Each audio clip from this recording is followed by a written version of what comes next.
this class on distributed power rolling stock. This is being presented to you on IRMI's digital learning platform. Distributed power rolling stock refers to electric multiple units and to train sets like Train80.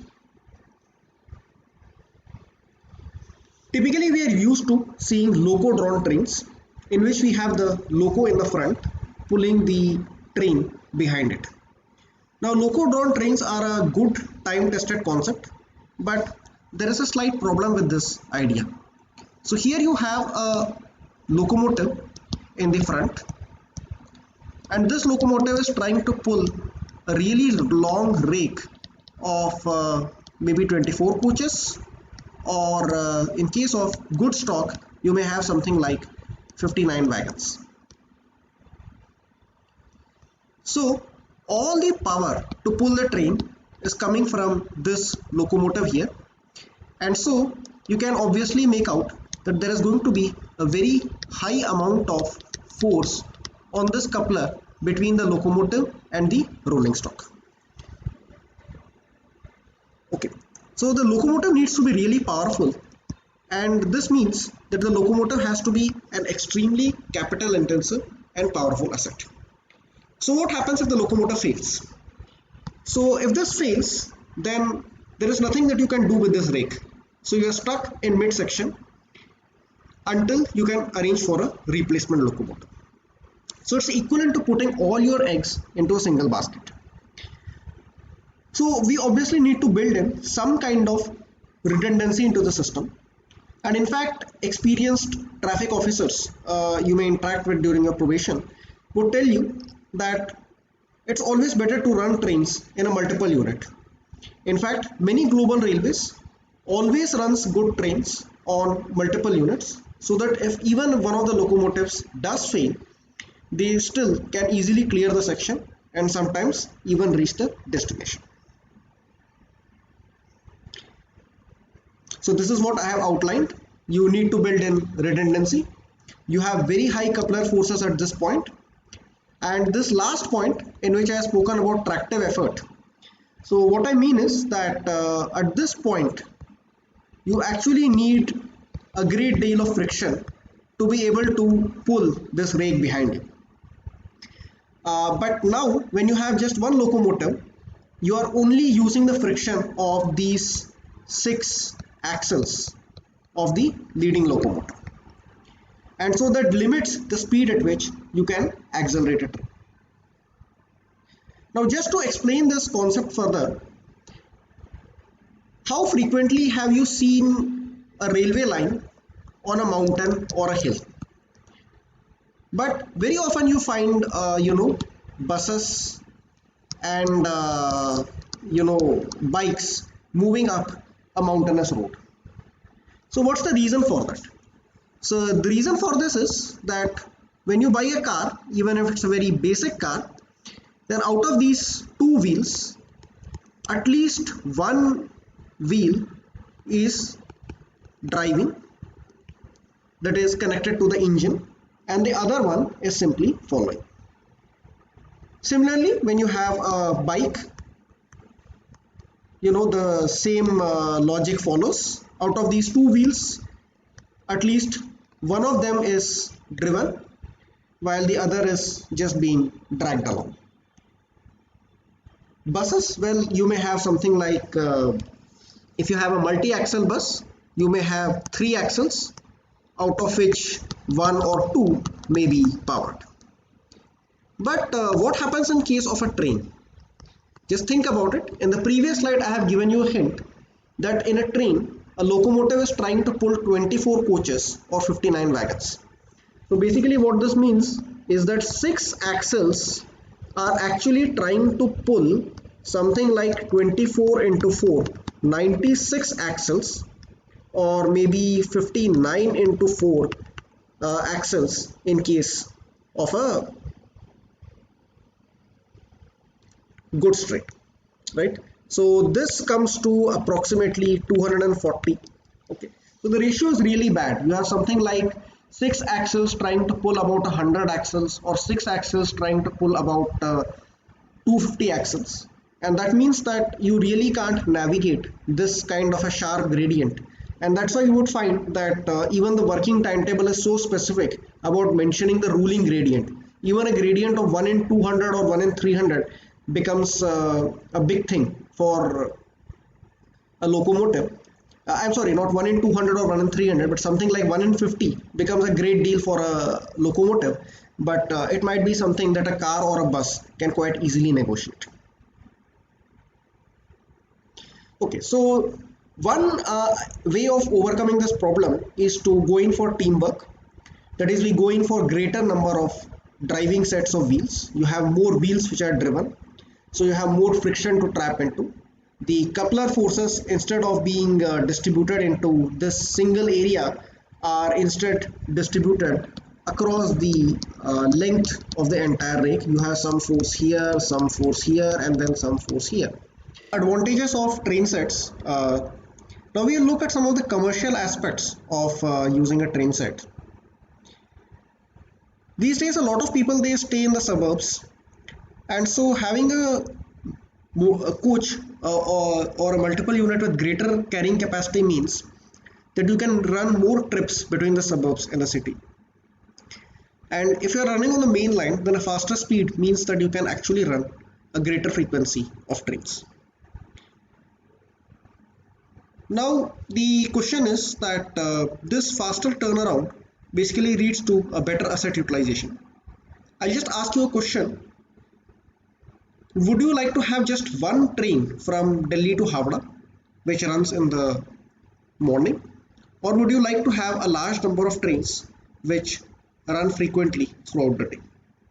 I think most of you would opt for the many small hourly trains because we live in an era of mass customization.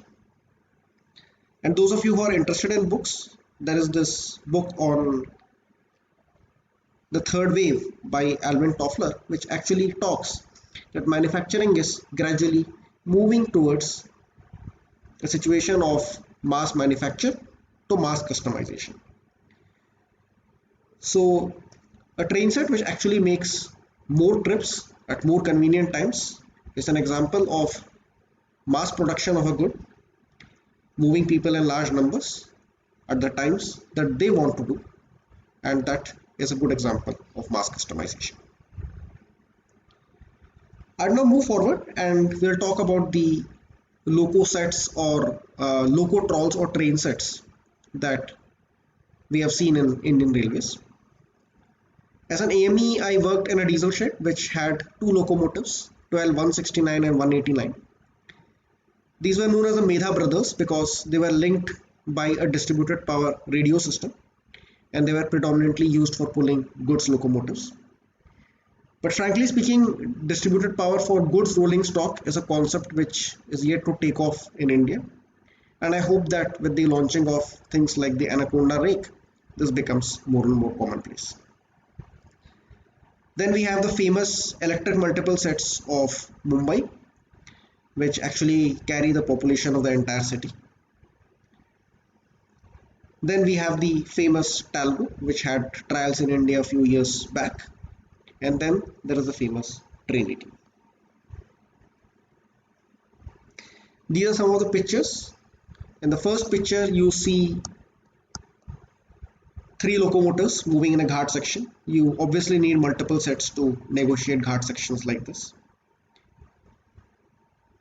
So this is a place where distributed power can come in handy. You could have one set of locomotives in the front and another in the rear. Electric multiple units like the one that you see here, they have powered transportation in cities like Chennai and Mumbai for many years. This is a photograph of the Talgo train which had its trials in India some time back.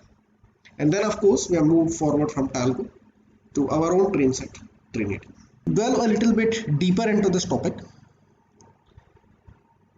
I'll start by posing a question to you.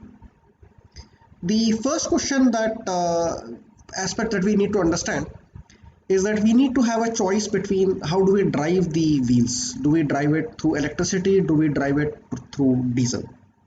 Now, an important concept that all of you need to understand is that it really doesn't matter how you power the train, whether you have a diesel engine or whether you have OHE. At least in the Indian context, the motors which power the axles are always electric. It doesn't happen that a diesel engine directly power the wheels. It always powers them through a set of electric motors. So now there's a question for you. Why do you think this happens? Is this because of efficiency? Because of a need for speed? Is it because of better torque? Or is it because of less noisy operation of the train? I'll pause for a minute and let you answer this question. The answer to this question is C, that is better torque. As we have seen that in a train, we are actually looking at a mechanism to power about 100 axles using just 6 powered axles, and this means that you have a huge requirement for torque. Okay, so I'll start off by a quiz. Can you recognize the person on the right? I'll give you a moment to think about it. The person on the right is Nikola Tesla. Now, the reason why I show you this photograph is that this battle between direct current and alternating current is quite old. And in fact, 100 years ago, there was a history in there was an event in American history, which historians refer to as the War of Currents. So this was basically a great debate between Nikola Tesla, the person on the right, and Thomas Alva Edison, the person on the left, over which was a better choice. Should the electricity grid of US be built on alternating current, or should it be built on direct current? Edison was a great supporter of direct current, while Nikola Tesla wanted it to be on alternating current. Eventually, of course, when it comes to the electricity grid, Nikola Tesla, it appears, has won the battle. But this question of AC versus DC is not a very simple one to answer. Alternating current in particular is not very easy to analyze mathematically. Those of you who have studied electrical engineering would have seen graphs like this, requiring the knowledge of something called the phasor angle. And the analysis of alternating current requires extensive knowledge of complex numbers. So it's not a very easy thing to understand or visualize. Direct current, on the other hand, is much simpler. We just have, with time, a single value of current which doesn't change much.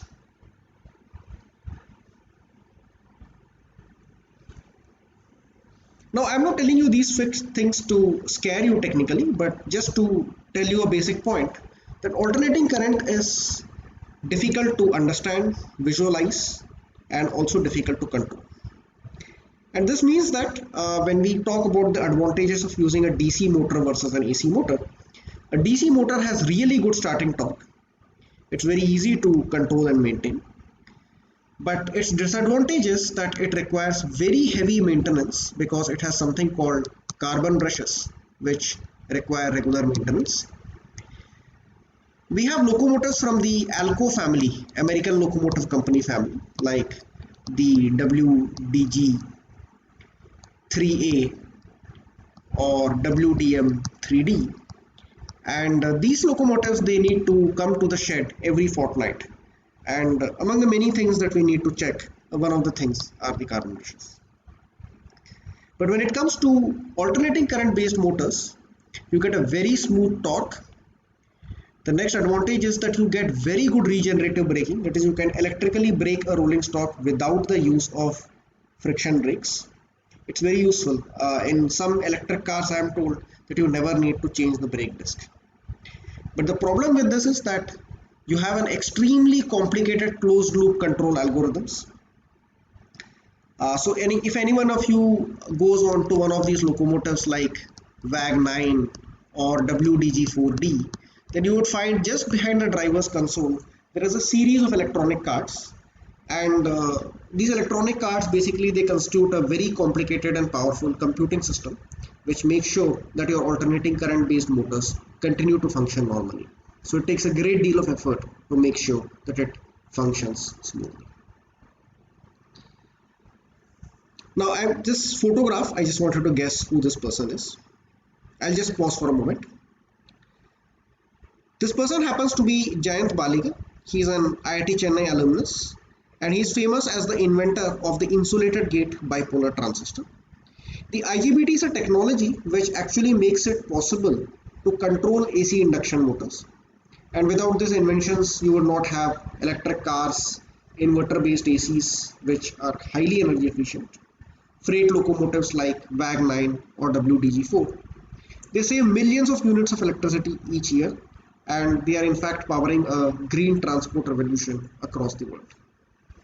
And of course, I have forgotten one small thing in this list. There are train sets like Trinity and metro coaches, which run on this wonderful technology. They are highly energy efficient train sets and they also make mass rapid transit possible. So this is a photograph of train 18 and a photograph of one of our metro coaches. I thank you for all your attention, and this completes our basic overview of why we need a train set and what is the basic technology that goes into a train set. Thank you.